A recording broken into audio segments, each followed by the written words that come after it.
que recordar que esta estructura del mediastino, esta área del mediastino, es el espacio anatómico que va a estar localizado en la zona media del tórax y va a estar delimitado, ¿saben?, por delante con el esternón. Esta es una tomografía de tórax de perfil y este es esto es el esternón, ¿ya?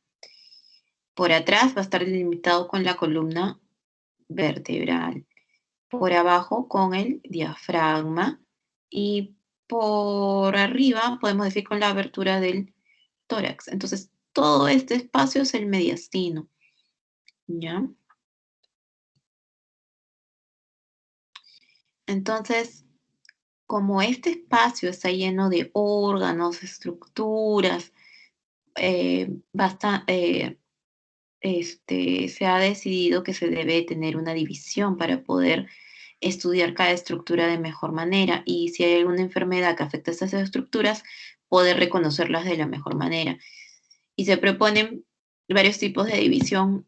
Les había mencionado que podía haber una división que decía mediastino superior, anterior, medio y posterior, o esta, que es la que podemos usar, es el de mediastino anterior, medio y de mediastino posterior. Bueno, el anterior también se llama mediastino prevascular. Está exactamente detrás del esternón y delante de los grandes vasos, delante del pericardio. ¿Ven? El medio, su límite anterior va a ser el mediastino anterior y posterior, obviamente, el mediastino posterior. Y en el posterior, que está hacia atrás del mediastino medio, su límite va a estar con la columna vertebral. ¿Por qué hacen esto? Porque, como les comenté, hay varias estructuras que están en cada mediastino. Y si yo no tengo un orden, me voy a confundir y no voy a saber qué patología puede estar abarcando. Por ejemplo, en el mediastino anterior vamos a tener al timo y sus restos. ¿Por qué sus restos? Porque sabemos que el timo va a ir involucionando conforme va avanzando la edad. En la edad adulta solamente daban restos o de repente ya ni se va a ver timo. Vamos a tener grasa mediastínica, vasos memarios internos, ganglios linfáticos. Ya esto es importante porque va a haber varios ganglios por ahí en el mediastino anterior. Luego este mediastino medio está lleno de corazón, los grandes vasos, tráquea, bronquios principales, ganglios, nuevamente veo ganglios linfáticos. En el posterior, bueno, tenemos el conducto torácico, la aorta descendente y ganglios nuevamente. ¿Ya? Entonces, ¿pero qué es el síndrome de mediastino? Bueno, es como todos los síndromes, es un conjunto de signos y síntomas que se pueden dar porque hay compresión de uno o varios órganos localizados en el mediastino, ¿no? Hay alguna alteración de estos órganos. Pero muchas veces la clínica es inespecífica y depende de la localización de la alteración, en dónde está localizado, cuál es el órgano que está alterando, ¿no? Y si es que ha aumentado de tamaño este órgano, también depende. Si ha aumentado muy poquito de tamaño, no van a aparecer síntomas. En cambio, si tiene un volumen regular grande, va a empezar a dar síntomas muy llamativos. Entonces, algunos pacientes es por eso que pueden estar asintomáticos. Sin embargo, de casualidad le toman por ahí una tomografía. Muchos pacientes hemos tenido que le han tomado casualidad una tomografía de tórax ahora por el COVID, ¿no? Y han visto que ya habían ganglios en el mediastino anterior que habían aumentado de tamaño, los captaron así cuando tenían COVID, luego les pasa el COVID, les hacen un control y han seguido aumentando y resultado que era, por ejemplo, linfomas. Entonces, muchos de ellos inician asintomáticos. Otros refieren, tengo pérdida de peso, ya no quiero comer, hiporexia y malestar general. Son síntomas inespecíficos que lo pueden dar cualquier otra enfermedad. A veces también tenemos síntomas respiratorios como hay una tos irritativa. Probablemente hay un estímulo, algo que está creciendo, estímulo en la pleura y haya tos o haya disnea, dolor torácico estridor, pero todo depende de dónde esté localizada la lesión y qué tan grande es.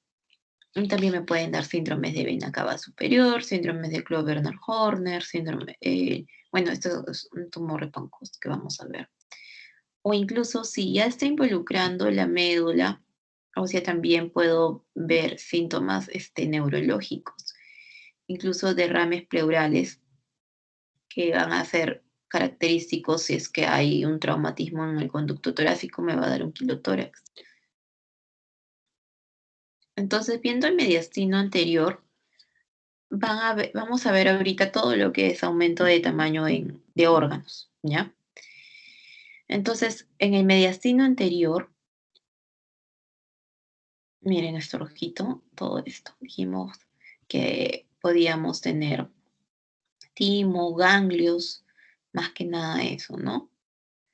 Entonces, pueden haber diferentes crecimientos y los órganos más probables que crezcan van a ser en forma de masa, por ejemplo, va a ser el timo y se va a llamar timoma, o el crecimiento de ganglios, pero por algo maligno se llama linfoma.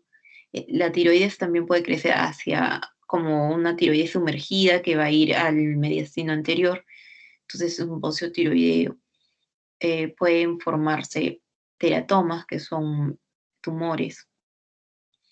Entonces, esto en frecuencia, mejor dicho, estos son los más frecuentes tumores que pueden dar en el mediastino. El crecimiento del mediastino se puede deber a estos.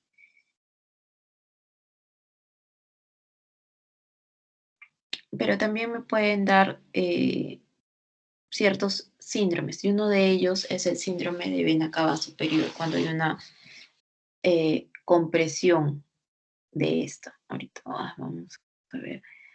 Digamos que tenemos aquí a la aurícula, esta es la vena cava superior, que va a ser, se va a formar de la unión de las dos braquiocefálicas, ¿no? Entonces, toda esta vena viene recorriendo, toda esta vena cava viene tomando drenaje de diferentes estructuras que están en el tórax, toda la parte superior del tórax, y luego se va a ir a la aurícula, ¿no? Aurícula derecha. Pero a veces pueden crecer ciertos tumores que pueden invadir esta región, a esta vena cava, y entonces no deja que haya el drenaje correcto de sangre en el corazón derecho. Entonces se va a empezar a acumular, ¿dónde?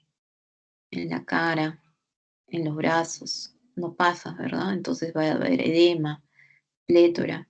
Incluso si es mucho tiempo, van a empezar a formarse venas colaterales para tratar de haber un drenaje, ¿no? Entonces, incluso el paciente puede tener edema en miembros superiores. Si levanta los brazos, se hace peor y tiene más disnea el paciente. Entonces, esto, como les comenté, puede tener el paciente edema facial, cervical, mareos, epístasis, inyección conjuntival. A veces pueden haber hemoptisis. Hay un problema en el retorno venoso, que puede haber una obstrucción de la vena cava superior por diferentes razones, porque hay una masa, hay un tumor que lo está invadiendo o ha lanzado trombos. Entonces puede dificultar el drenaje. Pero también hay otras causas que no son malignas, y son todas estas. Hay tumores benignos, hay aneurismas, hay enfermedades raras como sarcoidosis, incluso a veces puede crecer una tuberculosis en el mediastino y crecen a veces y parecen ganglios muy grandes y crecen tanto y comprimen la vena cava y entonces pueden dar estos síndromes. Entonces, no todo es maligno, ¿no? Entonces, a los pacientes con ustedes, por eso toda inspección en los pacientes se les debe sacar el polo, deben estar con el tórax desnudo para poder observar, ¿no? Si es que hay una circulación o no colateral. Pasando el mediastino medio, que es donde van a ver tráquea, grandes vasos y ganglios también. Si hay algún crecimiento, también va a estar el corazón. Si hay algún crecimiento de alguna estructura, lo más frecuente que crezca son los ganglios, ya, igual que en el mediastino anterior. Entonces, los síndromes del mediastino medio dependen mucho de que pueda comprimirse. Acuérdense que ahí vamos a tener tráquea, bronquios, van a haber tanto nervios recurrentes laringeos, por ahí van a pasar nervio frénico, nervio vago. Entonces, dependiendo de lo que está siendo afectado, me va a dar ciertos síntomas en el paciente. Por ejemplo, si hay una compresión de tráquea porque hay un crecimiento de un ganglio, por ejemplo, puede ocasionar disnea a la inspiración o un estridor inspiratorio, es decir, es un ruido eh, de la respiración en el momento que inspira el paciente y es como un quejido y es el paciente. Así suena. Ese es el estridor inspiratorio.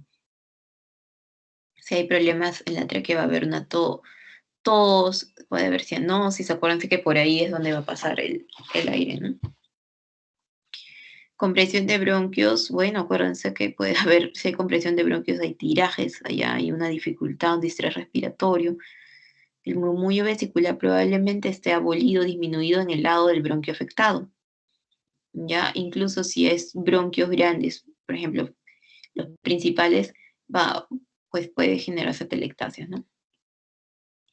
Si hay problemas en el nervio recurrente, va a haber más que nada en el izquierdo, va a haber una parálisis de la cuerda vocal y la persona va a relatar que su voz ha cambiado, se ha vuelto ronca, apagada, o incluso es diferentes tonos bitonal, ¿no?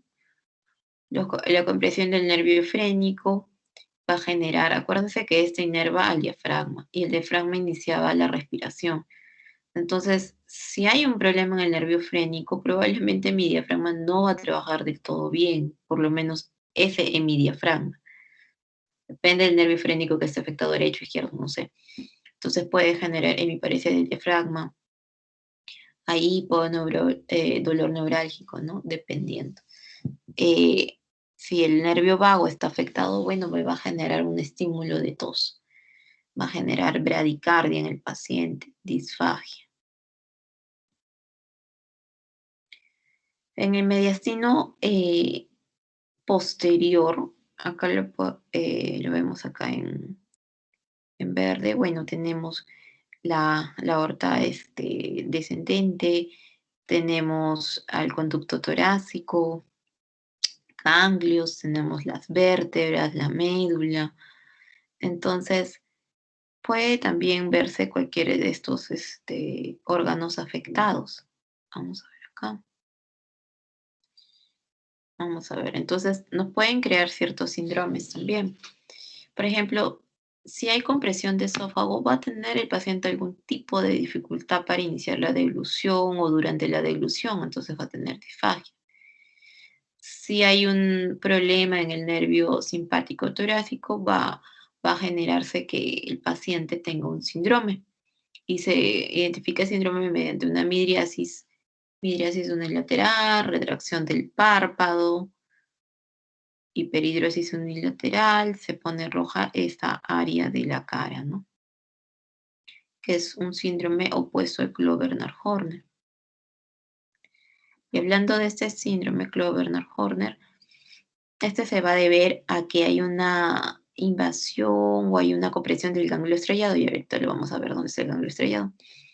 Entonces, esto va a generar lo opuesto, ¿no? Una miosis, miren, comparando las pilas, hay una ptosis palpebral, el párpado está caído y hay enoftalmos, tenemos el ojo, el globo ocular como hundido y puede haber trastornos de la deshidratación.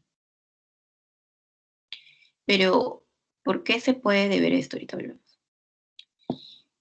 Lo más frecuente es de que haya un tumor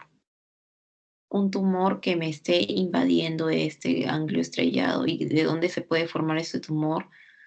Que va a salir del pulmón, va a estar en región superior, superior derecho, y va a invadir este ganglio y va a afectar, y eso es lo que va a dar el síndrome Kloe-Bernard-Horner. Entonces es una causa maligna, que es lo más frecuente. Pero no olvidar que pueden existir otro tipo de causas. Y acá están todas estas causas.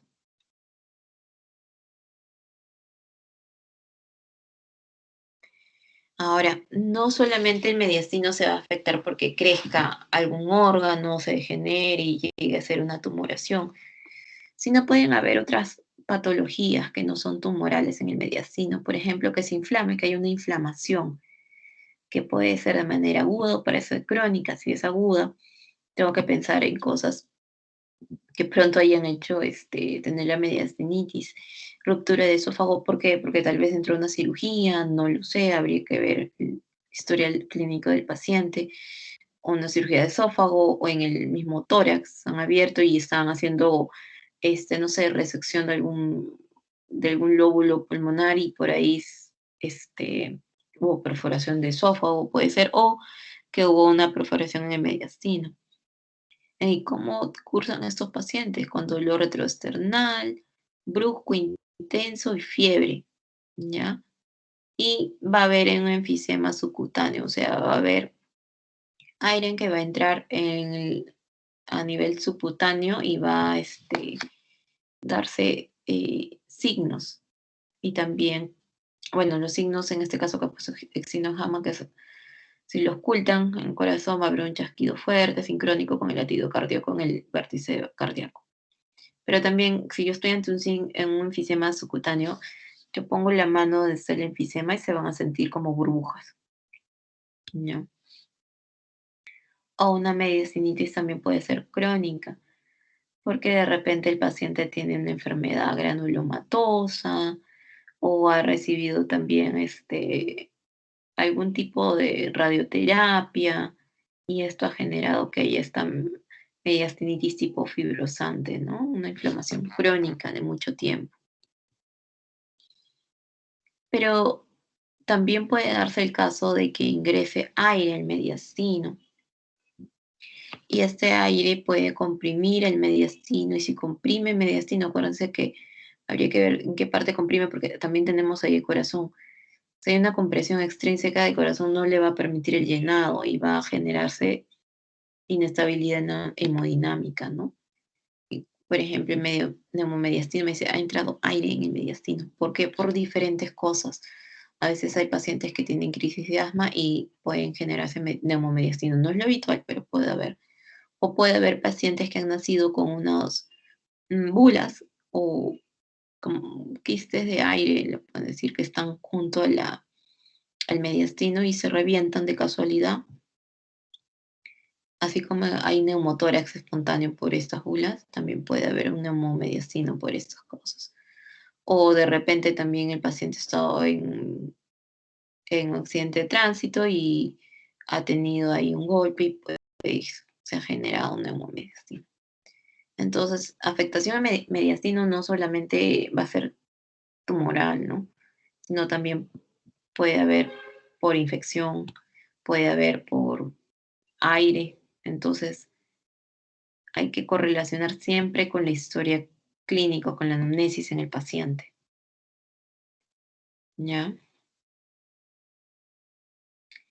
Bien, preguntas hasta ahí.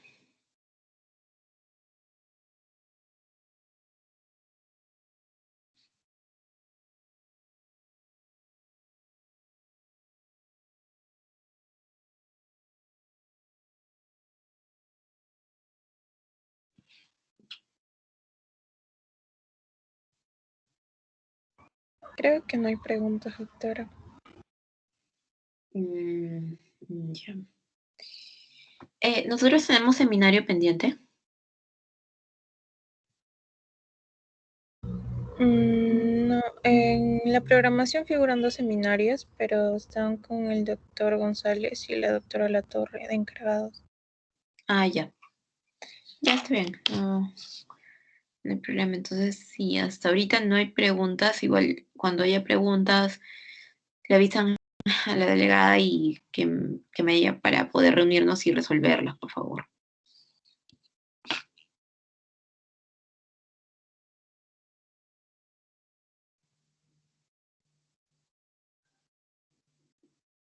Bien.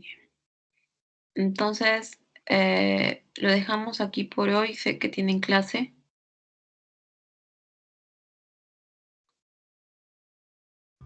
Ya, doctora. Doctora, el día de mañana también tenemos teoría con usted, el tema de síndromes vasculares. A ver, coordinamos por el WhatsApp, porque voy a chequear, porque el doctor me dio otra programación, pero lo vemos ahora, ¿ya? Ya, doctora, está bien. Sí. Gracias, hasta luego.